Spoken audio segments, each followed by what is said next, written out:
Matthieu chapitre 23. Et puis je dois lire aussi dans Actes 2, 40. The Bible is upstairs. Alors, et puis je dois lire dans les livres de Actes 2, 40. Et puis je dois aussi lire aussi dans Matthieu 24. Alors, je lis au nom de l'Éternel. Malheur à vous, scribes et pharisiens, hypocrites, parce que vous fermez aux hommes les royaumes des cieux. Vous n'y entrez pas vous-même et vous n'y laissez pas entrer ceux qui veulent entrer. Malheur à vous, scribes et pharisiens, hypocrites, parce que vous dévorez les maisons des veuves et que vous faites pour l'apparence de longues prières. À cause de cela, vous serez jugés plus sévèrement. Malheur à vous, scribes et pharisiens, hypocrites, parce que vous courez la mer et la terre pour faire un prosélyte. Et quand il est devenu, vous en faites un fils de la géhenne, 2 fois plus que vous. Malheur à vous, conducteurs aveugles, qui dites, si quelqu'un jure par le temple, ce n'est rien, mais si quelqu'un jure par l'or du temple, il est engagé. Insensé et aveugle, lequel est plus grand, l'or ou le temple qui sacrifie l'or? Si quelqu'un, dites-vous encore, jure par l'autel, ce n'est rien. Mais si quelqu'un jure par l'offrande qui est sur l'autel, il est engagé. Aveugle, lequel est plus grand, l'offrande ou l'autel qui sanctifie l'offrande? Celui qui jure par l'autel, jure par l'autel et par tout ce qui est dessus. Celui qui jure par le temple, jure par le temple et par celui qui l'habite. Et celui qui jure par le ciel, jure par le trône de Dieu et par celui qui y est assis. Malheur à vous, scribes et pharisiens hypocrites, parce que vous payez la dîme de la menthe, de la nette et du cumin, et que vous laissez ce qui est plus important dans la loi, la justice, la miséricorde et la fidélité. C'est là ce qu'il fallait pratiquer, sans négliger les autres choses. Conducteur aveugle qui élimine les moucherons et qui avale les chameaux. Malheur à vous, scribes et pharisiens, hypocrites, parce que vous nettoyez les dehors de la coupe et du plat, et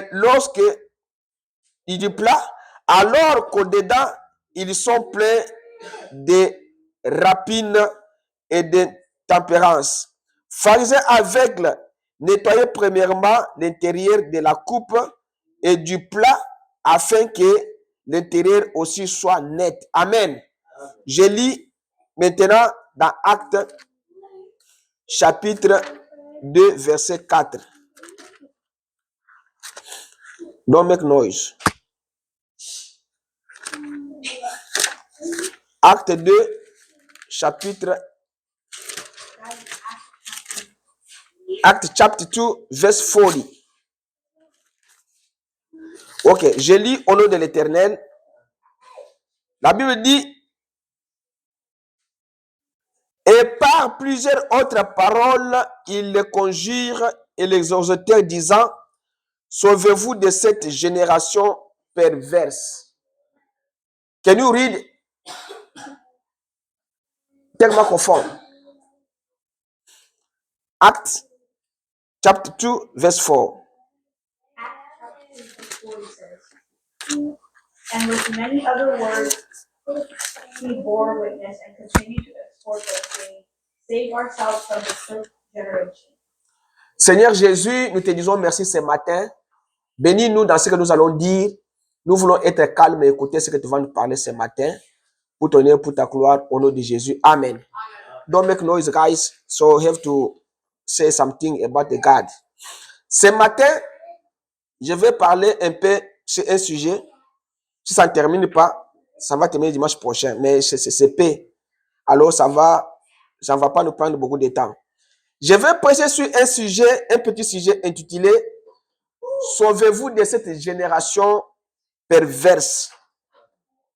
Sauvez-vous de cette génération perverse, comme la Bible le dit dans Acte 2, 30, Acte 2, 40. Can you stand up, guys, and can you listen? No. Can you sit down, please? Sit down and listen good. Alors, il est dit, sauvez-vous de cette génération perverse.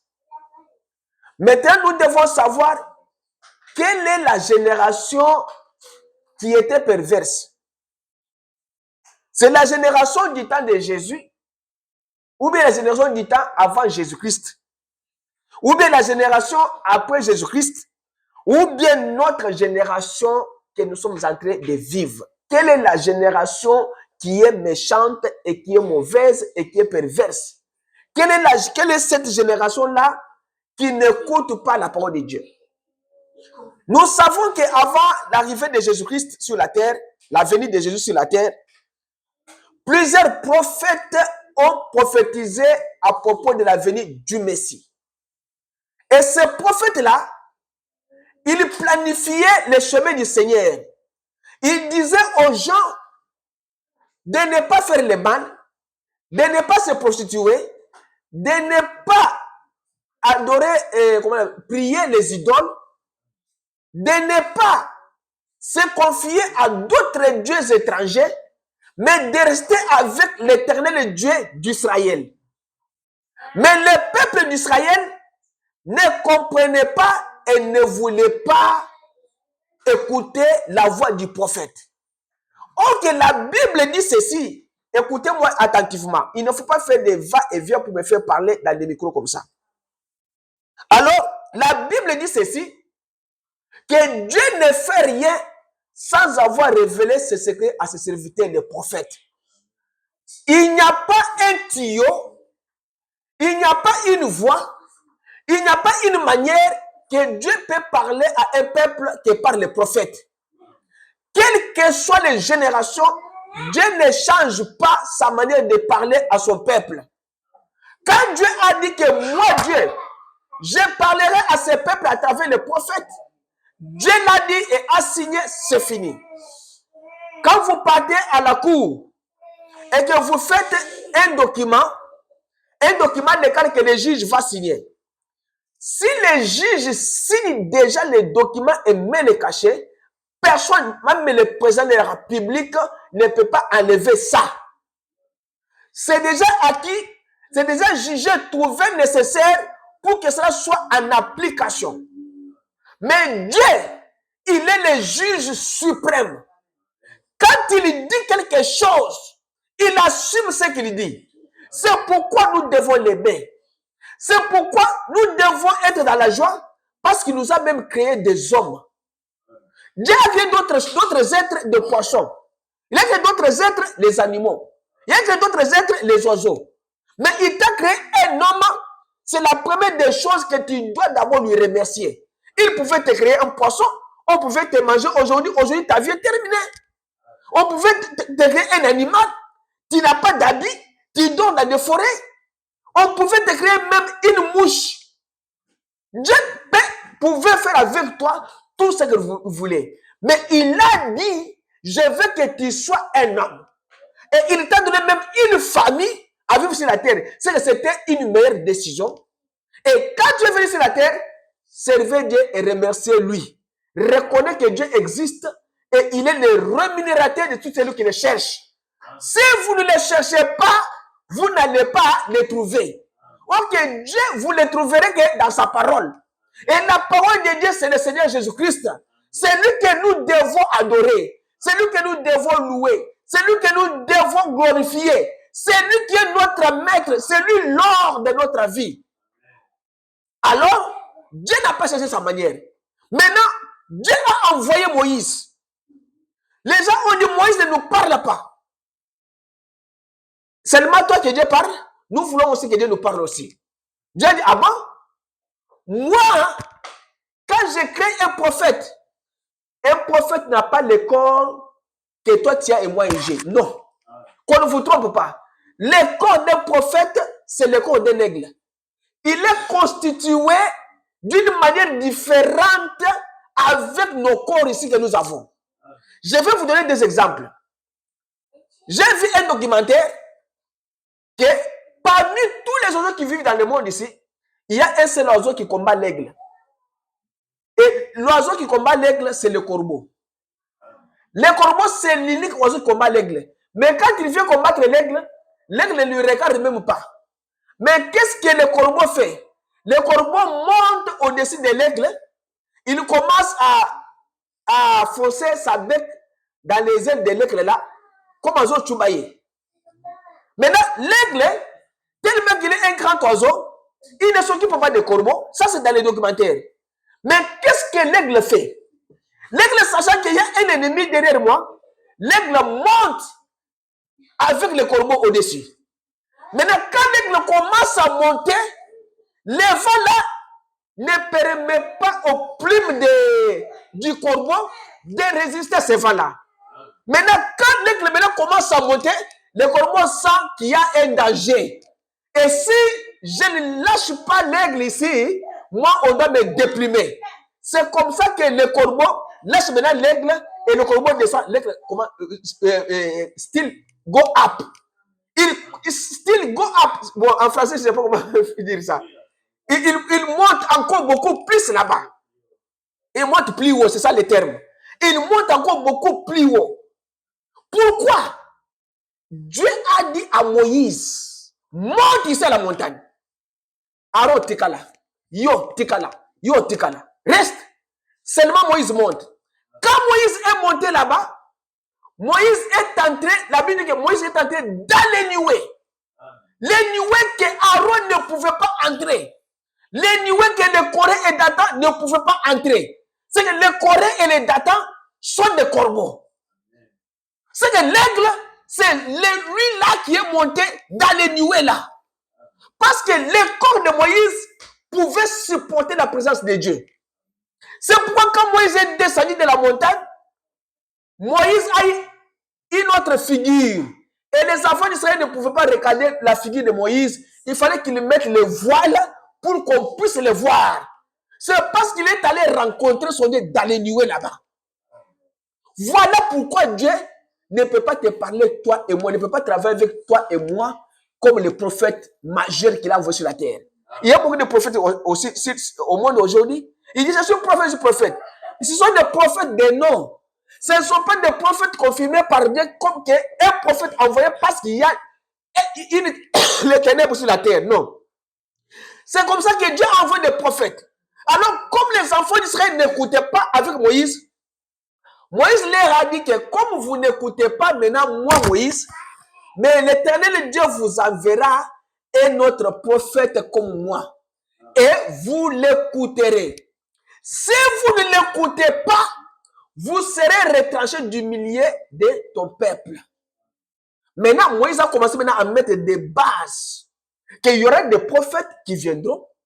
Parce que celui-là qui viendra comme Moïse là, avant qu'il vienne, le même message que Moïse vous donne, de ne pas se prostituer, de ne pas adorer d'autres dieux, de ne pas avoir des idoles, de ne pas aller chercher les dieux étrangers comme les dieux de veaux d'or. Dieu n'aime pas ça. Dieu n'aime pas partager sa gloire avec personne. Dieu ne peut pas partager sa gloire avec personne. Alors, les prophètes se sont succédés après Moïse. Il parlait, il disait aux enfants d'Israël, jusqu'à ce que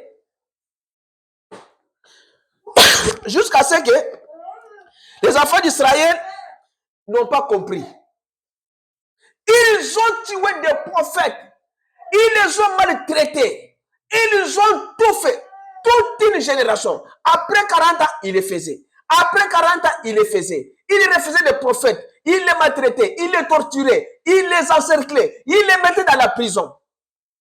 Jusqu'à ce que Jean-Baptiste est venu. Jérémie est venu, on l'a emprisonné. Ésaïe est venu, on l'a scié. Il y a les autres qu'on a mis même dans les tonneaux d'huile, on les a brûlés. Ils ont tout fait pour éteindre la lumière de Dieu. Maintenant, Jean-Baptiste est venu comme le précurseur de la première venue du Seigneur Jésus-Christ. Il voulait maintenant leur donner le message que Moïse avait parlé, Esaïe avait parlé, Jérémie avait parlé, Habakkuk avait parlé, Amos avait parlé, Ézéchiel avait parlé, Célestin avait parlé, David avait parlé, Salomon avait parlé. Tous les grands rois qui travaillent avec Dieu avaient parlé. Tous les grands prophètes de cet âge-là, les Élisée, les autres, les Élie avaient parlé. Maintenant, nous sommes au moment où maintenant celui-là que Daniel avait vu là doit maintenant descendre, doit maintenant venir pour maintenant achever maintenant l'œuvre de l'Ancien Testament, afin que nous commencions maintenant une nouvelle alliance, l'alliance du sang, pas l'alliance du sang de Dieu lui-même. Parce que l'ancienne alliance c'était l'alliance des sangs sur les animaux. Maintenant, nous voulons maintenant que Dieu lui-même vienne, comme Ésaïe 35 a dit, pour sauver les pays. Jean-Baptiste est venu. Ils ont traité Jean-Baptiste de la même manière qu'ils avaient traité les Jérémie, les Ézéchiel, comment on appelle ça? Ézéchiel, les Ésaïe et les autres. Ils l'ont tué. Ils l'ont coupé même la tête à cause d'une fête d'anniversaire d'un enfant. Ils n'ont pas même voulu écouter même le prophète parce que lui, il s'opposait à leur manière de faire les choses. Maintenant, Jésus est venu. Celui-là même, William Branham dit que celui-là même que est le peuple le plus religieux du monde attendait, et le peuple le plus religieux du monde ont capturé et crucifié l'homme le plus spirituel au monde. Maintenant, Jésus leur dit ceci. Comme ils ont tout fait, ils ont étouffé toutes ces générations-là, Jésus commence à leur parler. Jésus dit que malheur à vous, scribes et pharisiens, hypocrites, parce que vous ressemblez à des sépulcres blanchis, qui paraissaient beaux au-dedans et qui au-dedans sont pleins d'ossements de morts. Quels sont les ossements de morts là? Ça c'est Matthieu 23, 27. Les ossements de morts là, quels sont ces morts là? Les morts là sont les morts des prophètes qu'eux avaient capturés, avaient tués, avaient encerclés. Ce sont les ossements de ces prophètes-là. Il dit,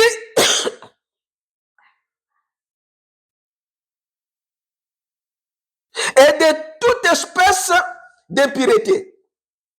Vous de même, au-dedans de vous, paraissez juste aux hommes. Mais au-dedans, vous êtes plein d'hypocrisie et d'iniquité. Quand il partait dans les temples, là, les pharisiens et les sadducéens, c'est le temple que le roi Salomon avait construit. Il paraissait aux hommes bien, il prêchait la parole de Dieu bien, et il portait les habits bien là, les gens les appréciaient les manières de parler. Mais quand l'œil de l'aigle les regardait à l'intérieur d'eux, ils voyaient qu'ils sont des hypocrites et pleins d'iniquité. Iniquité, c'est quoi? C'est Masou Yanko. Alors, il dit, malheur à vous, scribes et pharisiens, hypocrites, parce que vous bâtissez les tombeaux des prophètes. Le prophète Esaïe est mort, on doit bâtir sa tombe. Prophète Jérémie, on doit l'honorer. Prophète Ézéchiel, on doit l'honorer. Jésus leur dit, je vous connais très bien. Mais écoutez, je vais vous dire. Il dit, vous bâtissez les tombeaux des prophètes et ordonnez les sépulcres des justes. Il ne tuait pas seulement les prophètes, il tuait aussi les hommes justes du pays. Comme Naboth. Naboth était un homme juste. On l'a tué seulement pour sa vigne. On l'a tué seulement pour sa vigne. Un homme juste. On a tué beaucoup de justes. Les gens qui défendaient la cause de la parole de Dieu, on les tuait. Les gens que Dieu envoyait comme des prophètes, il les tuait. Alors, Jésus continue avec eux. Et que vous dites, si nous avons vécu du temps de nos pères, nous ne nous serions pas joints à eux pour répandre le sang des prophètes. Mensonge. Aujourd'hui, les gens disent, si moi j'étais du temps de Jésus, j'allais croire en Jésus, je n'allais pas les tuer. Non, non, non, non, non. Le même esprit qui avait crucifié Christ là n'est pas mort. Le même esprit est sur la terre aujourd'hui. Les gens crucifient Christ dans leur comportement chaque jour. Les gens aiment de l'argent plus que Christ, c'est que vous crucifiez encore Jésus. Les gens aiment le travail plus que Christ, vous crucifiez encore Jésus. Les gens aiment leur femme, leur mari plus que Jésus-Christ, vous crucifiez encore Jésus-Christ. Il dit ici que, ils disent que si moi j'étais du temps là, je n'allais pas m'associer à ceux-là qui ont tué des prophètes. Mensonge. Jésus leur avait dit que non, si vous êtes à ce temps-là, vous allez faire plus que ça. Vous devrez même peut-être être plus que même ceux-là, vos grands-pères qui ont fait cela. 31. Vous témoignez ainsi contre vous-même que vous êtes les fils de ceux qui ont tué les prophètes. Voyez, ils disent que eux sont les fils ou bien les petits-fils, les arrière-petits-fils de ceux qui ont tué les prophètes. Ah! 33. 32. Comblez donc la mesure de vos pères. Comme vos pères ont persécuté les prophètes et les justes et les ont tués, comblez maintenant le vide. Comme vos pères sont passés, vous êtes restés maintenant avec ces familles-là, comblez le vide là, continuez toujours à faire ça, c'est un esprit. L'esprit ne meurt pas. C'est un esprit. Comblez le vide. Hein? La mesure de vos pères. Il dit serpent, race de vipères. Comment échapperez-vous au châtiment de la géhenne? C'est pourquoi voici, je vous envoie des prophètes, des sages, des scribes. Vous tuerez et vous crucifierez les uns. Vous battrez des verges.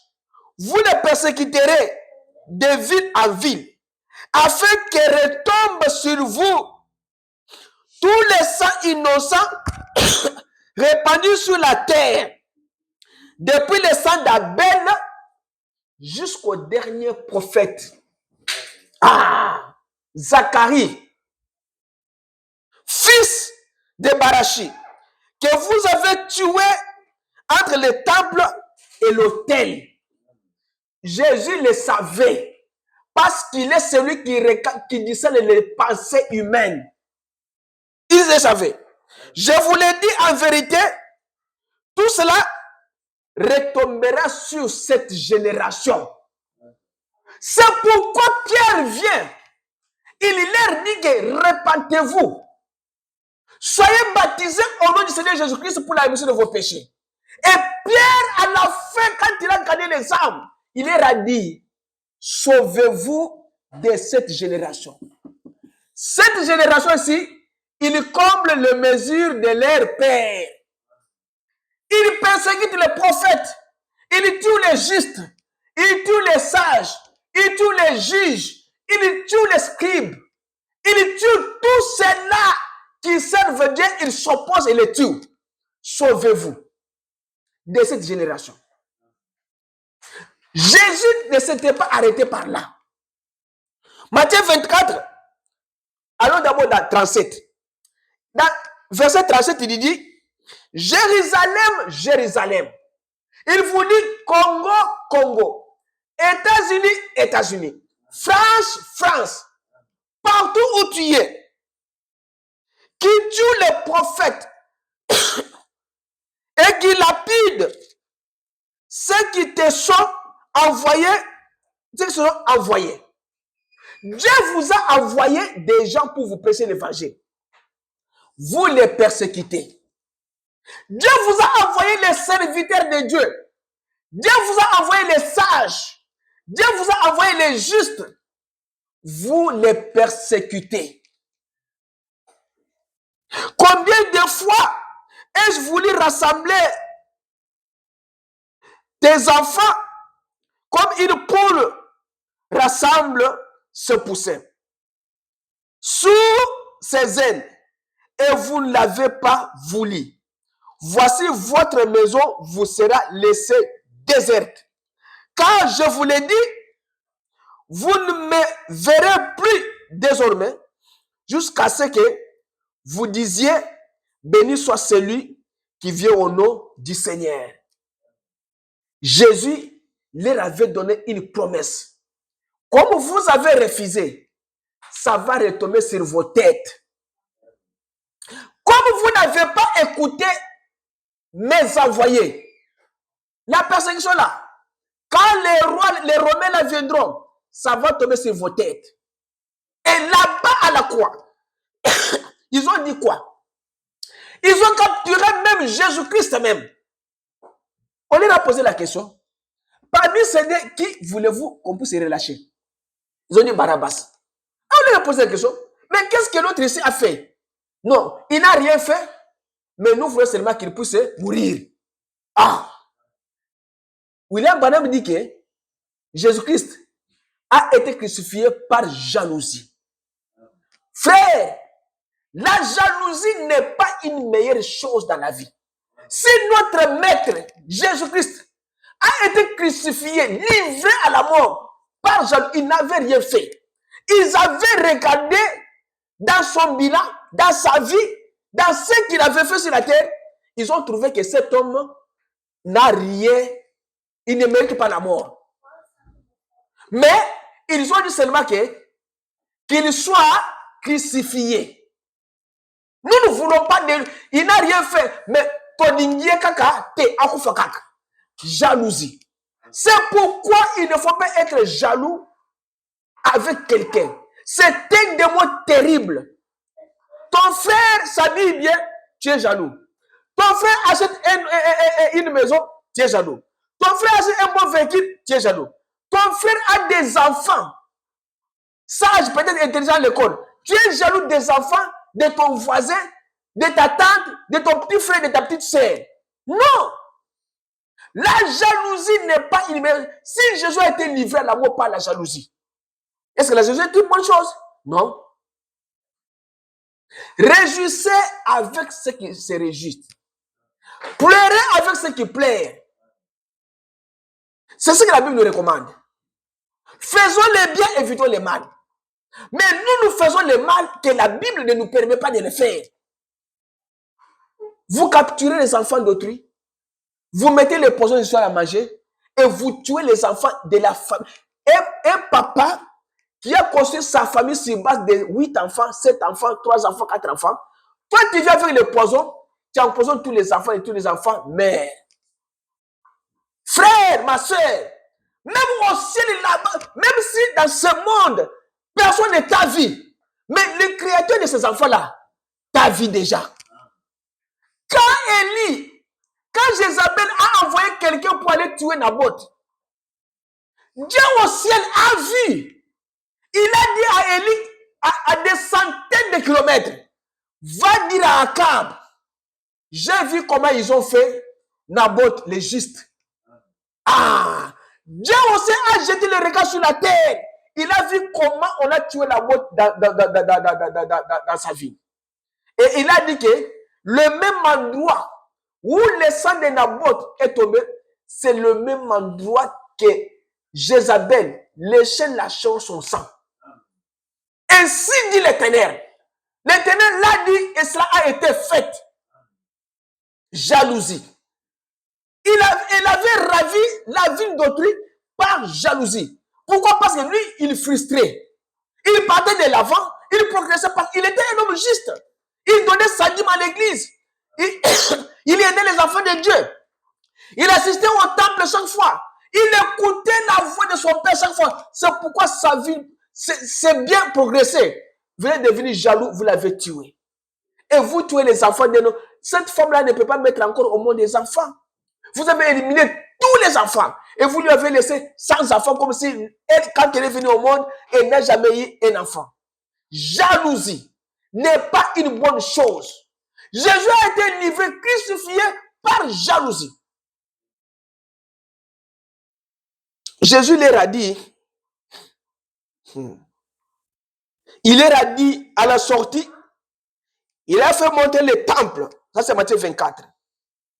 Il leur a dit que, voyez-vous tout cela, je vous le dis en vérité, il ne restera pas ici pierre sur pierre qui ne soit renversé. Ça, c'est Matthieu 24. Pourquoi? Parce qu'ils n'ont pas écouté la voix du Seigneur. Jésus le savait qu'après son départ, les rois Titus là, les Romains là, ils vont entrer, ils vont envahir quoi? Jérusalem, et il mettra en fait, ils tueront les gens. Parce qu'on vous a envoyé des prophètes, on vous a envoyé des serviteurs, des sages, des juges, des intelligents, des hommes juste pieux. Pour les écouter, vous avez refusé. Maintenant, le jugement tombe sur vous. C'est ainsi que Jésus avait même maudit Capernaum à cause des grands miracles qu'il avait fait à Capernaum, mais ils n'avaient pas cru. Dieu a fait des grandes choses en Californie. Ils n'ont pas cru ça. Dieu a condamné Californie. C'est la manière de Dieu de faire les choses. Quand Dieu vous envoie un prophète, you don't believe in his prophet, God will judge you. Le jugement de Dieu sera sur vous parce que vous, you didn't believe him. That's why when you come in the church, you have to listen the voice of your father. And your father is your God. Is Jesus. Tu dois l'écouter te parler. Ne sortez pas dans le cœur vide. You don't have to go out empty in your heart. No. You have to have something in your heart. Tu dois avoir quelque chose dans ton cœur. Soit tu sors avec Jésus, soit tu sors avec démon. Mais pour être un être, non. Il a dit que si vous êtes un être, je te vomirai. Il dit, il était assis sur la montagne des Oliviers. Alors, les disciples ont posé la question, quand tout cela viendra? Alors Jésus leur répondit, prenez garde que personne ne vous séduise, comme aujourd'hui. Frère Branham, il n'est pas un prophète. Prenez garde que personne ne vous séduise. Que personne ne vous détourne. Que personne ne vous chuchote à l'oreille. Il sera le diable qui va vous chuchoter.